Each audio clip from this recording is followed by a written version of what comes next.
हाँ तो कैसे हैं मेरे प्यारे भाइयों और बहनों, जय श्री राधे सभी को। कैसे हैं? स्वागत है आपका इस चैनल पे जिसका नाम है कॉमर्स फंडा। तो आप लोग इस चैनल पे 11th 12th क्लासेस के कॉमर्स के जितनी भी हमारी स्ट्रीम है, मैं 2 सब्जेक्ट टीच करता हूँ 11th और 12th को, वो है अकाउंट्स एंड बिजनेस स्टडीज़। और ग्रेजुएशन को मैं कॉस्ट टैक्स एफएम भी, हम बीकॉम जो बीबीए कर रहे हैं बच्चे, वो इस चैनल पे वीडियोस देख सकते हैं। ठीक है, तो अभी हम जो सीरीज़ स्टार्ट कर रहे हैं वो कर रहे हैं बच्चों 11th क्लास की। 11th क्लास में आपको पता होगा हमारा एक सब्जेक्ट है अकाउंट्स, जिसको लोग, बहुत से लोगों को इजी भी लगता है और बहुत से लोगों को ये सब्जेक्ट टफ भी लगता है।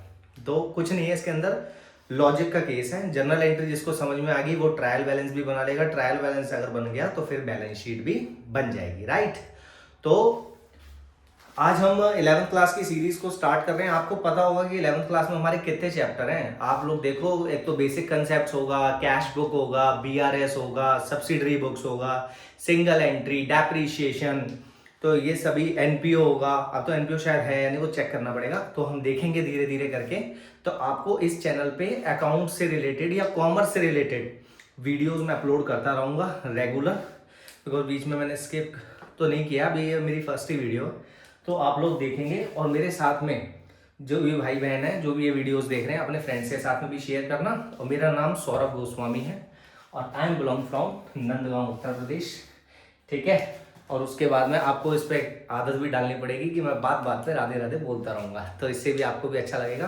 तो सभी भाइयों बहनों को राधे राधे।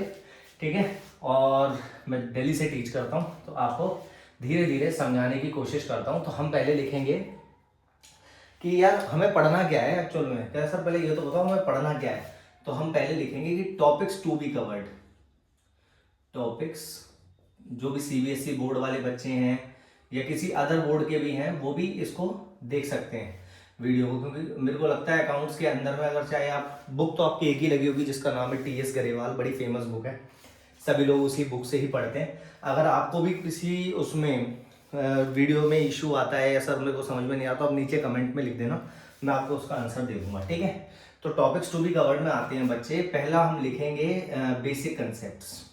यार जब तक बेसिक ठीक नहीं होगा ना, बेसिक कंसेप्ट, अगर मैं कोई टॉपिक मिस कर रहा हूँ तो आप इसमें बताना कि हाँ सर आपने ये टॉपिक मिस कर दिया। हम टॉपिक वाइज चलते जाएंगे और एक एक चीज को कवर करते जाएंगे। आपको दिख रही है स्क्रीन, तो वो भी एक बार ओके लिख देना। बेसिक कंसेप्ट हो गया हमारा उसके बाद में हो गया accounting equation, accounting equation, right. Then उसके बाद में बच्चे हमारा सबसे मस्त टॉपिक तो मुझे यही लगता है बीआरएस, जिसको मैं कहता हूं बैंक रिकंसिलिएशन स्टेटमेंट, है ना, स्टेटमेंट। उसके बाद में हम पढ़ेंगे बच्चों, इसके अंदर बड़ा ही अच्छा टॉपिक है जिसका नाम है बच्चों सिंगल एंट्री। एक मस्त टॉपिक एक और आता है जिसका नाम है, बहुत ही अच्छा टॉपिक है जिसका नाम है डेप्रीसिएशन। लिखेंगे डेप्रीसिएशन। सिक्स्थ है आपका जो टॉपिक है, सिक्स्थ आप बताएंगे मेरे को कि मैंने कौन सा टॉपिक मिस कर दिया, वो है फाइनेंशियल स्टेटमेंट।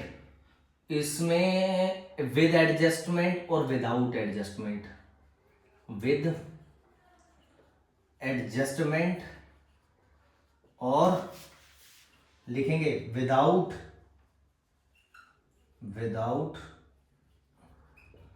Adjustment, right. हाँ जी बच्चे, इसके अलावा बेसिक कंसेप्ट हो गया accounting equation, BRS, single entry और एक सब्सिडरी बुक्स। ये कौन पढ़ेगा, ये तो बहुत अच्छा टॉपिक है।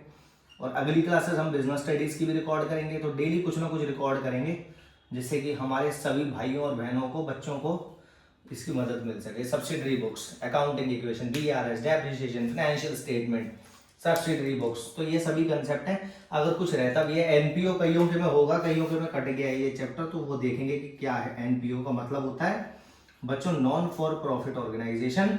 ऐसी कोई एंटिटी जो कि प्रॉफिट के लिए काम नहीं करती, उसको कहा जाता है non for profit organisation, right. हाँ जी बच्चे, समझ में आ रहा है क्या? हाँ सर आ रहा है। तो क्या आपको कैसे पता कि सर मैं आवाज़ आपको ही लगा रहा हूँ, है ना? अरे मुझे पता लग जाता है बच्चों, है ना? तो अभी इसको आप नोट करेंगे, उसके बाद हम बेसिक कंसेप्ट आप धीरे धीरे करके आप आगे बढ़ते हुए जाएंगे वीडियो में, ठीक है? 1 मिनट बस।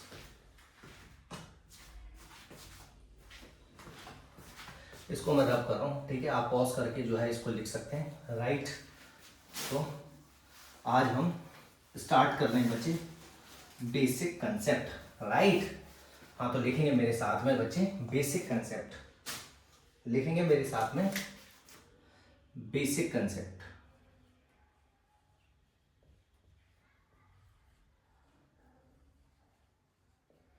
मैं आपको समझाता जाऊंगा, बुक में सब लिखा हुआ है, आपको तो बस समझना है और बुक को रीड करते हुए जाना है। अगर ना समझ में आए तो कमेंट बॉक्स में जरूर लिखना और मैं आपका कमेंट का जरूर जवाब दूंगा ठीक है? अगर मैं फ्री हुआ, because I am also doing job, right? तो बेसिक कंसेप्ट में आज हम पढ़ते हैं बच्चों। सबसे पहले तो ये बताओ यार, अकाउंटिंग है क्या? भाई अकाउंटिंग कुछ नहीं है, एक ट्रांजैक्शन करना किसी दुकानदार के साथ में, बस पैसों का हिसाब किताब रखना, उसी को तो अकाउंटिंग कहते हैं। और क्या है, अगर हम आसान भाषा में गए तो पैसों का जो हिसाब किताब रखते हैं उसे अकाउंटिंग कहते हैं। मैं दुकान पे गया, 10 रुपए का बिस्कुट खाया यम्मी का, और उसके बाद में मैंने उसे 10 रुपए दे दिए, उसने मुझे गुड्स दे दिए, मैंने तेरे पैसे दे दिए, उसको कहा जाता है एक्सचेंज ऑफ द ट्रांजैक्शन। इसी को ही हम बुक्स में रिकॉर्ड करते हैं अकाउंटिंग, उसी को हम अकाउंटिंग कहते हैं। तो आज हम बेसिक बेसिक टर्म सीखेंगे कि यार अकाउंटिंग क्या है, अकाउंटिंग है क्या। तो आप जो है, मैंने आपको बताया कुछ नहीं है। अकाउंटिंग के अंदर आपकी जो डेफिनेशन बुक के अंदर दे रखी होगी वो ये दे रखी होगी, accounting is an art classifying recording summarising of the transaction. तो आपको पता होना चाहिए कि यार एक कला है, ये भी एक कला है कि मतलब तुम जितनी भी ट्रांजैक्शन हो रही है सबका हिसाब किताब रखना। हमें तो कुछ पता ही नहीं है कि हमें किससे कितने पैसे लेने हैं। अब चलो जो हम घर में काम करते हैं वो तो हमें पता रहता है कि यार मम्मी ने बोला था, हाँ यार उससे 10,000 रुपये लेने हैं, उससे 20,000 लेने हैं, तो ये तो छोटा हो गया। लेकिन बच्चे जब कंपनी बड़ी हो जाती है तो उस बड़ी कंपनी के अंदर में हमें हिसाब रखना बड़ा ही टफ हो जाता है। तो उसके केस में हम एक अकाउंटेंट को हायर करते हैं, फिर उनका ऑडिटेड फाइनेंशियल स्टेटमेंट होता है। अगर वो स्टैट ऑडिट होता है तो वो सीए करता है, कॉस्ट ऑडिट सीएमए करता है। जब आप बड़े हो जाओगे ना, ग्रेजुएशन वगैरह कर लोगे, सेक्रेटरियल ऑडिट होता है, कंपनी सेक्रेटरी करता है उसे। तो अब तब आपको करियर अपॉर्चुनिटी में ये सब चीजें बहुत सीखने को मिलेंगी, राइट? तो अकाउंटिंग का मैंने आपको मतलब बताया। आज ऐसी टर्म्स डिसाइड कर रहे हैं, आज तो बस बेसिक क्लास है कि क्या क्या बताया, तो थोड़ा बहुत पता होना चाहिए हमें भी कि मैंने आपको बताया किसी भी चीज को लिखने की कला, बुक्स में रिकॉर्ड करने की कला को अकाउंटिंग कहते हैं, ठीक है? अगला देखते हैं कि यार एंटिटी का मतलब क्या होता है। एंटिटी, एंटिटी का मतलब क्या है, लिखेंगे एंटिटी। ये सारी चीजें आपको पता लग जाएंगी धीरे धीरे। एंटिटी जो मैं रिकॉर्ड कर रहा हूँ आपको पता लग जाएगा कि इसका मतलब क्या बताया। अगर आपको नहीं समझ में आ रहा दोबारा पीछे करके देख लेना। एंटिटी का मतलब क्या है, एक्चुअल में मेरा कैप गिर गया मार्कर का। एंटिटी का मतलब है कि कोई रिप्रेजेंटेशन, मतलब कोई इंसान है, इंसान इस दुनिया में से चला जाता है। क्या कंपनी जाती है? कंपनी नहीं जाती। फॉर एग्जाम्पल बड़ी कंपनी को XYZ लिमिटेड, उसका मालिक इस दुनिया से चला गया, क्या कंपनी भी चलेगी? नहीं बच्चे, नहीं, कंपनी कहीं नहीं जाती है ना, कंपनी तो चलती रहती है। तो कोई रिप्रेजेंट करता है हमारी बिजनेस को, उसको एंटिटी कहते हैं। वो मे बी पार्टनरशिप फर्म हो सकती है, पार्टनरशिप फर्म। जब आप 12th में आ जाओगे ना बच्चों तो आपको ये चैप्टर पढ़ने को भी मिलेगा। पार्टनरशिप बहुत अच्छा चैप्टर है, इसके अंदर एडमिशन है, रिटायरमेंट है, डेथ है ऑफ द पार्टनर, बहुत है। तो पार्टनरशिप फर्म और कंपनी, तो बच्चों उसको कहा जाता है। आज मैं शॉर्ट फॉर्म लिख रहा हूँ, बुक से आप पढ़ के देखना। अगर आपको ना समझ में आए तो हम दोबारा बता देंगे आपको, क्योंकि आप तो सारे बच्चे मेरे प्यारे बच्चे हैं, ठीक है ना? थर्ड पे आ जाते हैं बच्चे, ट्रांजैक्शन। ट्रांजैक्शन का मैंने आपको मतलब बता ही दिया, सर ने बताया था। ट्रांजैक्शन का मतलब मैंने आपको 10 रुपए दे दिया, आपने मुझे बिस्कुट दे दिया, ये एक ट्रांजैक्शन है, उसी को हम exchange of goods and services बोलते हैं, राइट? फोर्थ पॉइंट देखेंगे बच्चे, फोर्थ पॉइंट कि कैपिटल क्या है। कैपिटल, एक बच्चा कह रहा है सर इंडिया की कैपिटल दिल्ली है। अरे बच्चों मैं वो कैपिटल की बात नहीं कर रहा। कैपिटल का मतलब होता है जब एक बंदा बिजनेस स्टार्ट करता है, उस बिजनेस के अंदर में शुरू में जो वो पैसा इन्वेस्ट करता है उसको कैपिटल कहा जाता है। द अमाउंट, लिखेंगे amount, amount invested, amount invested in business, amount invested in business for the first time, for the first time is known as capital, right. तो थैंक यू बच्चों। अब हम चलते हैं नेक्स्ट टर्म पे। अब आप देखेंगे फिफ्थ पॉइंट जो हमने शुरू में पैसा लगाया बिजनेस में उसको कैपिटल कहते हैं। फिफ्थ पॉइंट लिखेंगे ड्राइंग्स। मेरे सामने एक सुरेश नाम का बच्चा बैठा है, वो ड्राइंग का मतलब पता क्या बता रहा है, कह रहा सर जो हम 4th क्लास में जब हम छोटे छोटे बच्चे थे ना तो हम बनाते थे ड्राइंग की बुक में, तो वो ड्राइंग के बारे में बात नहीं कर रहा बेटा मैं। ड्राइंग का मतलब होता है amount which is withdrawn by business, which is withdrawal कह लो या ड्रॉन कह लो, एक ही बात है। Withdrawal by business for the, लिखेंगे बच्चों, for the personal use, it is known as drawings. Drawings cash में भी हो सकती है, काइंड में भी हो सकती है। भाई एक मेरे सामने एक बंदा बैठा रोहित नाम का, रोहित के पिताजी की शॉप है, रोहित के पिताजी की परचूने की शॉप है जिसके अंदर में सभी सामान मिलता है। वो आटा है या दाल है, वो चावल है, कुछ भी है, ठीक है ना, सारा सामान मिलता है एक ही जगह, जिसे हम डिपार्टमेंटल स्टोर भी कहते हैं, जनरल स्टोर भी कहते हैं। अब क्या हुआ कि रोहित के पापा दुकान में बैठे हुए थे, उन्होंने बोला, रोहित आया कि पापा आप क्या बोलते हैं ना, मेरे को कुछ सामान चाहिए, मेरे फ्रेंड्स आ रहे हैं तो ऊपर जो है मेरे को कुछ सामान चाहिए जैसे कोल्ड ड्रिंक्स वगैरह, स्नैक्स वगैरह। उन्होंने कहा ठीक है आप आ जाओ, ले जाओ नीचे दुकान में से। तो यार उसकी तो घर की दुकान है, लेकिन उसने क्या करा, फ्रिज खोला और 2 पेप्सी की बोतलें उठाई और ऊपर ले गया अपने फ्रेंड्स के लिए। अब वो जो पेप्सी उसने उठाई उसको कहा जाता है ड्राइंग्स, कि मतलब आपने पर्सनल, आपका जो बिजनेस है आपने उसमें से कुछ चीजें अपने लिए निकाली और कंज्यूम कर ली इटसेल्फ, खुद ही कंज्यूम कर ली। तो वो जो पेप्सी की बोतलें उठा के ले गया उसे कहा जाता है ड्राइंग्स इन काइंड। और अगर मान लो दूसरा एग्जांपल लेते हैं, रोहित आया अपने पापा के पास आया और कहता पापा मुझे ना पैसे दे दो, अब मुझे समोसा लेके आना है। समोसा, हाँ ठीक है सर। अब तो ले आओ यार, दोस्त आए हैं, यार दोस्त आए ऊपर बैठेंगे कमरे पे, तो कह रहा ऊपर समोसे ले आते हैं। उन्होंने कहा ठीक है जी ले आते हैं समोसे। अब वो समोसे लेकर के आया तो रोहित तो कमाता नहीं है, तो रोहित ने कहा पापा आप दे दो पैसे। तो पापा ने क्या करा, वो गल्ला खोला जिसमें वो सभी बंदों से पैसे कलेक्ट करके अपने रखते थे, उसमें से 50 रुपए निकाले और उसको दे दिए, जा करके 5 समोसे लिया। 10 रुपए का एक है जनरली, पता नहीं तुम्हारे यहाँ 15 का हो सकता है, हमारे यहाँ तो अभी 10 का है ना। तो भैया अब वो 50 रुपए निकाले उन्होंने, अब वो 50 रुपए निकाल करके उसको दे दिए, सही है। अब वो 50 रुपए उसको दे दिए और वो जाकर के समोसे ले आया। अब इसको क्या कहेंगे आप, इसको कहेंगे ड्राइंग्स इन कैश, कि आपने अपने बिजनेस में से गल्ला खोला और 50 रुपए रोहित को दे दिए, रोहित जाकर समोसे ले आया, पेप्सी का जुगाड़ हो ही गया। तो उन्होंने कहा भाई मजे आ गए। तो मजे नहीं आए, ये ड्राइंग्स इन काइंड और कैश आपको दोनों समझ में आ गया तो बोलेंगे राधे राधे, है ना। तो आपको पता लग गया होगा कि ड्राइंग्स क्या है। अब आते हैं बच्चों नेक्स्ट टर्म पे, कि यार लाइबिलिटी का मतलब क्या होता है। लाइबिलिटी ये कैसा वर्ड है सर, 11th क्लास में आप कैसे कैसे वर्ड बता रहे हो हमें। हाँ मैं बता रहा हूँ आपको। लाइबिलिटी का मतलब होता है, हिंदी में कहें तो भैया देनदारी। ये मैंने व्हाट्सएप वाली भाषा में लिखा है, देनदारी, है ना। देनदारी का मतलब होता है कि आपने कोई चीज कंज्यूम तो कर ली, बस उसका पैसा नहीं दिया। भाई आपने कोई परचेज तो कर लिया सामान आपका, जैसे अब रोहित वाले एग्जांपल पे चलते हैं। रोहित के पिताजी की शॉप थी, उनको जो है क्या है अपने पास में फर्नीचर खरीदना था। अभी दुकान में बनवाती है जनरली फर्नीचर वगैरह, तो फर्नीचर वगैरह बनवाया उन्होंने फर्नीचर के पैसे नहीं दिए। तो अब उनके ऊपर ऑब्लिगेशन क्रिएट हो गया ना, यार तुमने कोई चीज लिया आप उसके पैसे नहीं दे रहे हो। तो ये क्या है, लाइबिलिटी, कि आपके ऊपर कोई ऑब्लिगेशन क्रिएट हो जाता है पे करने के लिए, उसको लाइबिलिटी कहा जाता है, ठीक है। अब लाइबिलिटी दो प्रकार की होती है, एक होती है लॉन्ग टर्म, एक होती है शॉर्ट टर्म।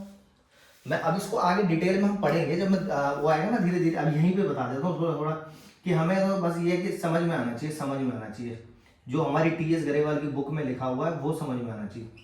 तो बच्चों लॉन्ग टर्म और शॉर्ट टर्म। लॉन्ग टर्म क्या है, जैसे कि जिसकी जो टाइम लिमिट है वो 1 साल के बाद दे देना पैसे, उसे कहा जाता है लॉन्ग टर्म लाइबिलिटी। जैसे कोई लोन वोन ले लिया आपने, जैसे भाई बिजनेस के लिए लोन ले लिया, अब लोन तो चलता है 4-5 साल, तो उसको कहा जाता है लॉन्ग टर्म लाइबिलिटी। और short term liability with in 1 year आपको पे करना है। जैसे आपने कोई करंट एसेट्स स्टॉक वगैरह खरीदा है ना, आपने कोई बेसिक सामान खरीद लिया, रॉ मटेरियल खरीद लिया, वो आपने उसको बोला यार दे देंगे हम, भाग थोड़े हैं। तो उन्होंने बोला ठीक है आप दे देना मुझे, उसने जो है आपको सामान दे दिया, आपने उसको 1 ईयर के अंदर पे कर दिया, उसको शॉर्ट टर्म लायबिलिटी कहते हैं। अब बच्चों यहाँ पे थोड़ा स्पेस कम है तो मैं इसको रब कर रहा हूँ, और उसके बाद हम सीखते हैं कि बच्चों करंट एसेट क्या होता है और फिक्स्ड एसेट क्या होता है ना। लिखेंगे मेरे साथ। मजा आ रहा है नहीं आ रहा? क्या करूँ सर, मजा नहीं आ रहा मेरे को? क्या कह रहा हूँ, मेरे को बिजनेस स्टडीज पढ़ने में मजा आता है, बस थ्योरी याद कर लो और पास हो जाओ, है ना।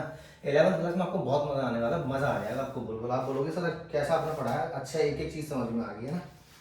तो बच्चों अब हम आज पढ़ने जा रहे हैं एसेट। यार एसेट क्या चीज होती है, मैं थोड़ा शॉर्ट फॉर्म में लिख रहा हूँ, आपको जो है आपके पास तो बुक होगी ना, बुक से रीड करोगे तो आपको समझ में आ जाएगा, है ना। एसेट्स कुछ नहीं है, एसेट्स का मतलब होता है बेनिफिट फॉर फ्यूचर यूज। ऐसा कोई बिजनेस का टूल जिसकी वजह से आप पैसा कमा रहे हो, वो एसेट है। ऐसा कोई, मेरी बात को दोबारा सुनना, ऐसा कोई बिजनेस का टूल जिसकी वजह से आप पैसा कमा रहे हो उसको एसेट कहा जाता है। जैसे कि यार स्टॉक है, अब एसेट्स भी 2 टाइप पे डिवाइड हो जाएंगे, एक होगा फिक्स्ड एसेट, एक होगा करंट एसेट, है ना। फिक्स्ड एसेट वो होते हैं बच्चों जिनकी लाइफ बहुत लंबी होती है, 1 ईयर से भी ज्यादा लंबी, जैसे फर्नीचर हो गया, है ना, लैंड हो गया, बिल्डिंग हो गया। अब बिल्डिंग ऐसा थोड़ी है कि आज बनवाई और कल टूट गई, ऐसा थोड़ी, 1 साल से ज्यादा की वैल्यू होती है, उसको हम कहते हैं फिक्स्ड एसेट। और आपको पता है कि करंट एसेट्स का मतलब होता है, करंट एसेट्स मीन्स बेसिकली जो विद इन 1 ईयर जिसकी वैल्यू होती है। जैसे स्टॉक हो गया, हमारा स्टॉक ऐसा थोड़ी है कि आज आकर के खरीद लिया और खरीदने के बाद में जो 1 साल तक पड़ा ही रहता है, भाई वो तो बिक जाता है, अगले महीने ही बिक जाएगा, 2 महीने बाद बिक जाएगा, 3 महीने बाद बिक जाएगा, तो उसको कहा जाता है करंट एसेट। क्लियर है? आपको समझ में आ रहा है? ये बेसिक अकाउंटिंग की सीरीज चल रही है धीरे धीरे। तो मैं आपको लिखूंगा, इसको 2 पार्ट में डिवाइड करेंगे, एक होता है फिक्स्ड एसेट और एक होता है करंट एसेट। लिखेंगे यहाँ पे फिक्स्ड एसेट, फिक्स्ड एसेट एक लिखेंगे, करंट एसेट्स, फिक्स्ड एसेट और करंट एसेट। ये होता है 1 ईयर, मोर देन, और ये होता है लेस देन 1 ईयर। ठीक है, तो ये चीज भी आपको समझ में आ गई होगी, ये चीज भी आपको समझ में धीरे धीरे चल रहे हैं, आपको एक एक चीज समझ में आएगी, है ना। और मैं ये वीडियो मैक्सिमम से मैक्सिमम 15 मिनट्स तक ही बना पाएंगे, 15-15 मिनट की सीरीज चलाएंगे, फिर उसके बाद में अगली वीडियो आएगी, है ना। तो तब तक के लिए आप जो है इस वीडियो को देखो, और फिर उसके बाद में अगली वीडियो पे मैं भी डालता रहूँगा। तो ये तो हमारी लगभग 18 मिनट्स की वीडियो पहुँच गई है। ठीक है, तो आज बेसिक है तो थोड़ा कर लेते हैं, आज 25 मिनट्स तक कर लेते हैं, क्या दिक्कत है, थोड़ा और कर लेते हैं। लेकिन नेक्स्ट हम कोशिश करेंगे कि 15 मिनट्स तक की ही वीडियो हम जो है बनाएं। अगला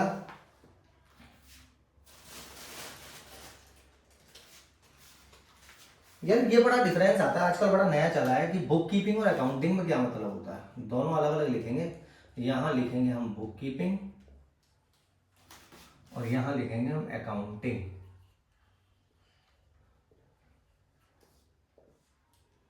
बुक कीपिंग तो ये होता है कि रजिस्टर, जैसे आपका बिजनेस है, फॉर एग्जांपल स्टेशनरी का बिजनेस है ना बच्चों, तो स्टेशनरी का बिजनेस है, उसके अंदर पेन है, पेंसिल है, फाइल्स हैं, प्रोजेक्ट्स बनते हैं, तो उन प्रोजेक्ट्स पे काम भी होता है।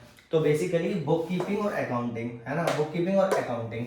अब यार बुक कीपिंग का मतलब तो ये कोई भी बेसिक बंदा कर सकता है, जैसे किसी ने 9th क्लास भी पास करी हो ना, उसको मैं रजिस्टर लेके बिठा दूं और मैं एक साथ एक पर्टिकुलर बनाऊं डेबिट और क्रेडिट, मैं उसको बता दूंगा, मैं जैसे तेरे पास कोई सामान आए तो डेबिट में लिख दियो, जैसे तेरे से कोई सामान लेके जाए तो उसको क्रेडिट में लिख दियो, जैसे तेरे पास पैसा आए उसको डेबिट में लिख दियो, जैसे तेरे यहाँ से सामान जाए उसको क्रेडिट में लिख दियो। ठीक है, ये समझ में आया आपको? अब लेकिन अकाउंटिंग क्या है भाई? अकाउंटिंग के लिए तो आपको रूल्स पता होने चाहिए। आपको पता है गोल्डन रूल्स होते हैं, debit what comes in, credit what goes out, debit all expenses and losses, credit all income and gain, debit the receiver, credit the giver. तो अकाउंटिंग को समझने के लिए रूल्स बहुत जरूरी है समझना, और बुक कीपिंग के लिए कोई रूल नहीं है, यहाँ पे कोई नॉलेज भी नहीं चाहिए आपको। यहाँ तो एक नॉर्मल एक 9th क्लास के बच्चे को भी बिठा दूंगा ना, वो भी कर लेगा बुक कीपिंग। लेकिन अकाउंटिंग के लिए मुझे हाई लेवल ऑफ नॉलेज चाहिए, ग्रेजुएशन तो मिनिमम चाहिए ही चाहिए। अगर CA CA में CS हो तो ये अकाउंटिंग बहुत वाइड है, इसकी डेफिनेशंस बहुत वाइड है, कि अकाउंटिंग भी आगे जाके आप देखोगे 3-4 पार्ट में खुल जाएगी, जैसे कॉस्ट अकाउंटिंग क्या होती है, मैनेजमेंट अकाउंटिंग, फाइनेंशियल अकाउंटिंग है, और बहुत सारे, मतलब अकाउंटिंग से बहुत वास्ट कंसेप्ट, ये बहुत नैरो है।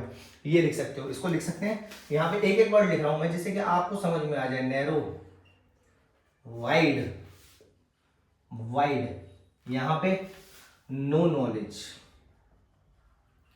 यहाँ पे नो नॉलेज, यहाँ पे नॉलेज,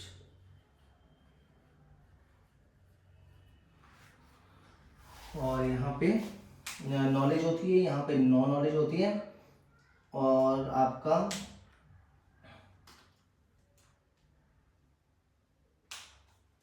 अकाउंट। और जो इन सब चीजों को मैंने आपको दो ही कंसेप्ट बताया, आप पढ़ोगे तो आपको समझ में आ जाएगा, है ना। ये जनरली वाइड टर्म होती है ये, और ये आपके जनरली नैरो टर्म होती है। यहाँ पे कोई नॉलेज की रिक्वायर्ड नहीं, यहाँ पे नॉलेज ये जो बेस्ड होती है, ये प्रिंसिपल्स पे बेस्ड होती है, अकाउंटिंग के प्रिंसिपल बेस्ड होती है। अकाउंटिंग स्टैंडर्ड्स आप पढ़ोगे, वहाँ पे आपको यूज होगी, ठीक है ना, अकाउंटिंग स्टैंडर्ड, राइट। और यहाँ पे आप ये कोई नो प्रिंसिपल रिक्वायर्ड, यहाँ पे कंसेप्ट भी है, जैसे आपने पढ़ा होगा कंजर्वेटिज्म कॉन्सेप्ट क्या होता है, कंसिस्टेंसी कंसेप्ट क्या होता है, एक्यूरल कंसेप्ट क्या होता है, वो सारे हम पढ़ते हैं अकाउंटिंग में। जो अकाउंटिंग करने के बाद जो सारा रिजल्ट निकलता है, रिजल्ट, इसको कहा जाता है अकाउंटेंसी, अकाउंटेंसी, है ना। तो ये भी हमें समझ में आया बच्चों, ये भी हमें समझ में आया, ठीक है ना, ये भी हमें समझ में आ गया।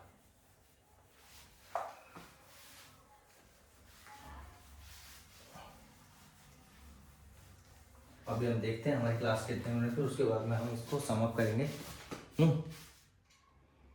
It's 21 minutes, right. तो बेसिकली अब आपको मैं चीजें बताता हूँ। अब आपको आज एक कंसेप्ट और पढ़ते हैं, इसको लास्ट पढ़ेंगे, है ना, branches of accounting, branches of accounting, ठीक है। उसके बाद सम अप करेंगे। यार बड़ी क्लास नहीं करनी, हमें तो छोटी क्लास रखनी है, लेकिन कंसेप्ट सारे पता होने चाहिए। Branches of accounting, branches of accounting, इसके अंदर हमें 3 पार्ट्स में हमारी अकाउंटिंग जाती है। और शाम को मैं बिजनेस की क्लास जो है रिकॉर्ड करूँगा, बिजनेस स्टडीज़ की, राइट। और मैंने आपको अभी बताया भी था कि यार 3 ब्रांच हैं जनरली, तो कौन कौन सी, एक तो फाइनेंशियल अकाउंटिंग, लिखेंगे यहाँ, लिखेंगे फाइनेंशियल अकाउंटिंग, और यहाँ लिखेंगे हम कॉस्ट अकाउंटिंग, और यहाँ हम लिखेंगे मैनेजमेंट अकाउंटिंग, ठीक है।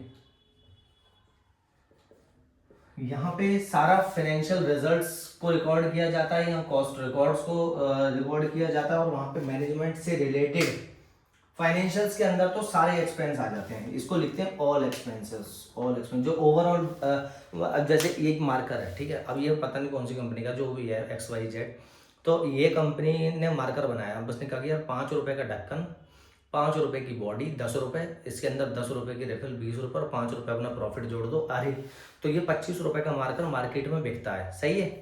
तो इसको ये जो 25 रुपए रिकॉर्ड करेंगे ना, 25 रुपीज, इसको रिकॉर्ड करेंगे हम कॉस्टिंग के अंदर। लेकिन 25 रुपए में कुछ एडमिन का खर्चा आ गया, एडमिन, और इसको मार्केट में बेचना भी तो पड़ेगा, एडमिन का खर्चा है, सेलिंग एंड डिस्ट्रीब्यूशन है, इसका एडवर्टीजमेंट है, इंस्टाग्राम पे रील वील भी बनानी पड़ेगी, भाई हमने मार्कर लॉन्च करा है, दोस्तों से कहना भी पड़ेगा यार रीपोस्ट कर दे स्टोरी को, जैसे हम करते हैं जनरली, यार मेरी पिक्चर को तूने रीपोस्ट नहीं किया, मैंने स्टोरी लगाई थी, है ना। तो अब ये जो इस पे इंस्टाग्राम पे खर्चा हो रहा है, एडवर्टीजमेंट है, मार्केटिंग है, सो फॉर एग्जांपल उसके अंदर 10 रुपए और खर्च हो गए, तो बेटा जो टोटल एक्सपेंस हुआ वो तो हमारा 35 हुआ, तो वो 35 रुपीज फाइनेंशियल्स में आ जाएगा। अब क्या हुआ कि यार 35 से फाइनेंशियल्स में इंपैक्ट डालते हैं। मैनेजमेंट क्या है, आपको 25 और 35 से समझ में आया, यहाँ पे 10 रुपए का सेलिंग एंड ओवरहेड एक्सपेंसेस भी जुड़ गया। मैनेजमेंट क्या है बच्चों, मैनेजमेंट कुछ नहीं है, मैनेजमेंट अकाउंटिंग में पॉलिसीज बनानी पड़ती है कंपनी में कि यार ऐसा ही थोड़ी है कि हम हमेशा 25 रुपए में बेचेंगे इसको, आगे आगे महंगाई बढ़ रही है, हम 35 में भी बेचेंगे, 40 में भी बेचेंगे। तो उसके लिए डिसीजन लेना, पॉलिसीज बनाना, शेयर होल्डर्स के साथ में मीटिंग करना, उनको डिविडेंड देना, सारा जो मैनेजमेंट से रिलेटेड का खर्चा है, बड़े बड़े अकाउंटेंट्स को बुलाना, मैनेजमेंट्स में MBA करे हुए बंदे बुलाना, यहाँ पे डिसीजन लेना, तो उसको कहा जाता है मैनेजमेंट अकाउंटिंग। आपको समझ में आ रहा होगा, 3 तरह की अकाउंटिंग होती है, management, cost accounting, financial accounting, right. तो इसको मैं आज वो करता हूँ, है ना। तो आपको कैसी लगी पहले तो ये बताओ। आज का ये फर्स्ट ही क्लास थी बेसिकली मेरी, और मैं ऐसे ही, वैसे तो मैं फ्री टाइम में पढ़ाता ही हूँ, लेकिन ये मैंने बेसिक आपको रिकॉर्ड करने के लिए, आपको समझाने के लिए अकाउंटिंग, ये मैंने आज फर्स्ट वीडियो बनाई। तो उसका रिएक्शन कैसा रहा आप ज़रूर मेरे को कमेंट बॉक्स में बताएं, लाइक करें वीडियो को। तो आज को हम समअप करते हैं इसको, और जल्दी मिलेंगे नेक्स्ट क्लासेस में। मैं अकाउंट्स और बिजनेस स्टडीज़ की सारी सीरीज़ 1 बाय 1 डालेंगे। मैं चैप्टर का नाम लिखूंगा क्या है, लेक्चर नंबर कौन सा है, जिससे कि आपको दिक्कत ना आए कोई ढूंढने में कि यार बेसिक कराया था फटाफट, और जल्दी जल्दी करेंगे समअप। जो भी चीज़ें धीरे धीरे करेंगे, मतलब जल्दी जल्दी करेंगे, कवर सब करेंगे, है ना। तो तब तक के लिए आप इस चैनल को सब्सक्राइब करें, अपने दोस्तों के साथ शेयर करें। तब तक के लिए Radhe Radhe and stay happy, stay healthy, and thank you so much for watching this class. Bye.